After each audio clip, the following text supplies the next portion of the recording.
This is the game that started it all. Warcraft, Orcs and Humans. Released back in 1994. This is the ancient bedrock a 30-year, multi-billion-dollar empire was built on. I knew its descendants like Warcraft II and World of Warcraft, but I'd never actually met the parent, and I thought I knew what to expect. A simple, kinda clunky, pixelated ancestor. A history lesson, maybe, but not much more. Ugh, I was so wrong.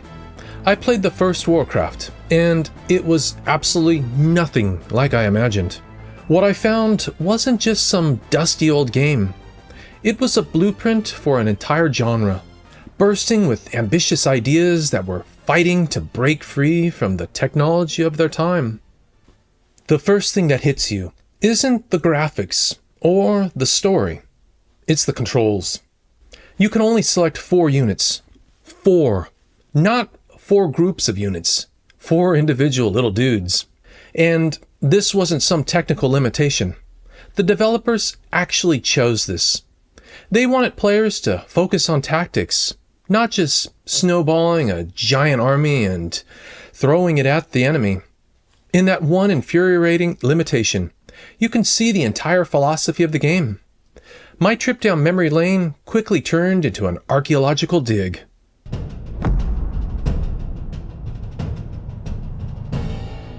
At first, playing felt like trying to write a novel with oven mitts on. Everything is slow. You have to build roads to connect every single one of your buildings. Your units seem to have a mind of their own, always getting stuck on corners and taking the most scenic route possible to get anywhere. There are no rally points, no smart casting, none of these quality of life features we all take for granted today. You have to command your peasants to mine gold and chop wood one by one. A constant clicking rhythm of economic survival. My first few attempts were absolutely clumsy.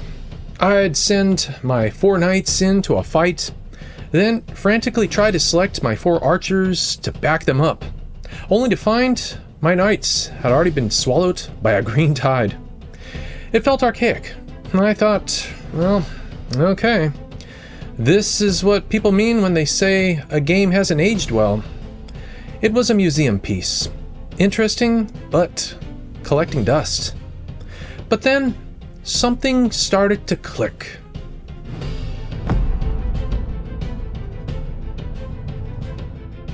The turning point came when I had to defend this narrow bridge. The enemy just kept pouring in. I sent my footmen. They died. I sent my knights, and oh man, they died as well. Frustrated and thinking it was a lost cause, I parked a line of archers at the checkpoint, and wow, it worked. They held the line, raining down arrows and creating an almost unbreakable defense. Suddenly, I got it. This wasn't a game about brute force. It was a brutal game of rock, paper, scissors. I started to see the strategy. Archers and spearmen dominate most ground troops, but absolutely get wrecked by catapults and their area of effect damage. And those powerful catapults? They're sitting ducks against a swift charge from knights or raiders. Every unit had a purpose, a strength, and a fatal weakness. You weren't just building an army, you were composing an orchestra, and that 4-unit selection limit forced you to be the conductor for every single section. It demanded your complete attention.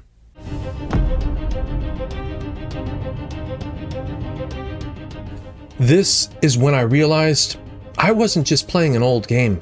I was looking at the DNA of a giant. While Westwood's Dune 2 laid the foundation for real-time strategy, Warcraft refined it. It introduced different objectives beyond just destroy the enemy base, like rescue missions or scenarios where you had limited forces. It also popularized multiplayer in a way that made it a must-have for future RTS games. And then there's the story. Through grainy cutscenes and mission briefings, Blizzard wasn't just giving you a to-do list. They were building a world. This was the first time we had ever heard of Azeroth, Stormwind, the Dark Portal, and the Orcish Horde. These weren't just red versus blue units. They were humans and orcs with distinct personalities, laying the groundwork for the colossal lore of World of Warcraft. Even those funny quips the units make when you click them too many times, yep, that started here too. What do you want? Why do you keep touching me?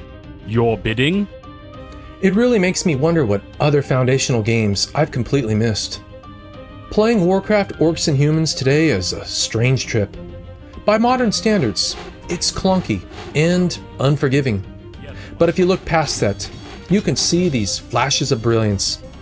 You see the core design philosophy that Blizzard would go on to perfect in Warcraft II and StarCraft, fueling the entire RTS boom of the late 90s. You see the birth of a universe that would captivate millions of people for decades. I went in expecting a simple history lesson. I came out with a deep appreciation for how ambitious, how challenging, and how important this game really was. It wasn't perfect, but its hidden ambition is what allowed its children to run, and to build an empire that still stands today. So if you're into exploring forgotten gems, reliving the classics, or just want to see what built the games we love today, hit subscribe to Somnial Gaming. I've got more deep dives, surprises, and retro adventures coming your way. In the age of chaos, two factions battled for dominance. The kingdom of Azeroth was a prosperous